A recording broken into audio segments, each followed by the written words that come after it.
রান্না কতটা বিশাল আয়োজন হতে পারে চোখে না দেখলে বিশ্বাসই করবেন না। এটা অফুরন্ত ভান্ডার, কোনো শেষ নাই। তাম পৃথিবীর মুসলমান খাইও শেষ হবে না। শুধু রান্নার কাজেই রয়েছে 57টি আলাদা শাখা। ভাবতে পারেন লাকড়ি সরবরাহ, খাদ্য পরিবহন, মশলা প্রস্তুতকারী দল, ভাত শাখা, ডাল শাখা, তালিকা যেন শেষই হয় না। মাত্র কয়েকদিনের জন্য গড়ে উঠেছে একটি পুরো কসাইখানা। হাজার হাজার গবাদি পশুর জন্য আছে চিকিৎসক দল। 4 দিন 24 ঘন্টা একটানা জ্বলছে 3000 চুলা। হ্যাঁ, এটাই দেশের সবচেয়ে বড় রান্নাঘর। আর আজ সেখানেই নিয়ে যাচ্ছি আপনাদের।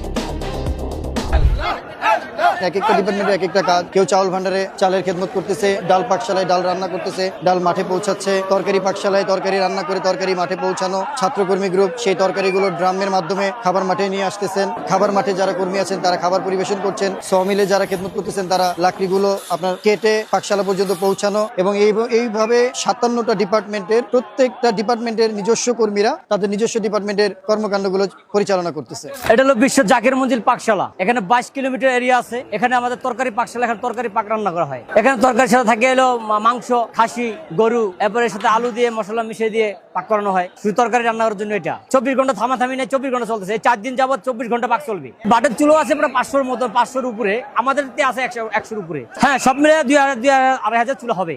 ডাউল আলাদা রান্না হচ্ছে, ভাত আলাদা রান্না হচ্ছে, আর আমাদের তরকারি, শুধু তরকারি রান্না হচ্ছে। খড়ি লাগে অনেক, হাজার হাজার মন খড়ি লাগতেছে। এটা অফুরন্ত ভান্ডার, কোনো শেষ নাই। আসতে আছে চলছে, আর খাবার চলছে। তাম পৃথিবীর মুসলমান খাইও শেষ হবে না। প্রতি ঘন্টায় আমাদের প্রায় 5 লাখ লোকের তবরক আমরা রেডি করে থাকি। 2-3 ঘন্টা পর পর রিকোয়ারমেন্ট বেসিস যে এই ঘন্টায় এত লোকের খাবার আমরা রেডি করব, ওই প্রোডাক্ট রিকুইজিশন দেওয়া হয় এবং ওই পরিমাণ গরু ছাগল কোরবানিশালায় পাঠিয়ে দেওয়া হয় এবং ওরা কোরবানি করে এটা পাকশালায় পাঠিয়ে দেওয়া হয়। প্রতিদিন আমাদের ধরেন ছাগল ছালায় 1,500 থেকে 2,000 ছাগল কোরবানি হয়। কোরবানিশালায় গরু 3 থেকে 500 এবং শেষের দিকে এটা 1000ও ক্রস করে। 4 দিন নুরুল শরীফের মধ্যে 80,000 মন খড়ি লাগে কমপক্ষে।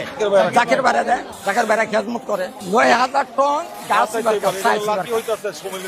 হইতেছে। এইবার সব লাগবে না, এবার কি নতুন আসছে কাঁচা, এগুলা জ্বলবে না। এগুলা মানে আমরা সাদাটিতে আছি, আগামীতে চলবে। আর আগের বছরের যেগুলি আছে সেগুলি পুরানগুলি আমরা খাটাই দিতেছি। প্রতিদিন কমপক্ষে 20,000 থেকে 25,000 মন খড়ি লাগে। এখানে হচ্ছে আমাদের ভাত রান্না করা হচ্ছে। ভাত রান্না করার পরে এখানে মারগালা হয় না, মারগালার পরে ভাতটা হালকা শুকানো হয়। শুকানোর পরে এখানে আমাদের যে কর্মীগুলো আছে, কর্মীরা সবাই এখান থেকে ভাতগুলা নিয়ে খাবার মাঠে, সবার যারা জাকিরান আছেন সবার জন্য খাবারগুলা নিয়ে যায় এখান থেকে খাবার মাঠে। এই যে এখানে গেলে এখানে দেখবেন, ভিতরে আসেন, যে এখানে হচ্ছে ভাতগুলা মারগালার পরে এখানে শুকানো হচ্ছে। দেখি ভাতগুলা কাটা হচ্ছে একটু যাতে মারগালছে, তো যার কারণে একটু ভাতগুলা লেগে না যায়, এই জন্য ঝরঝরা করা।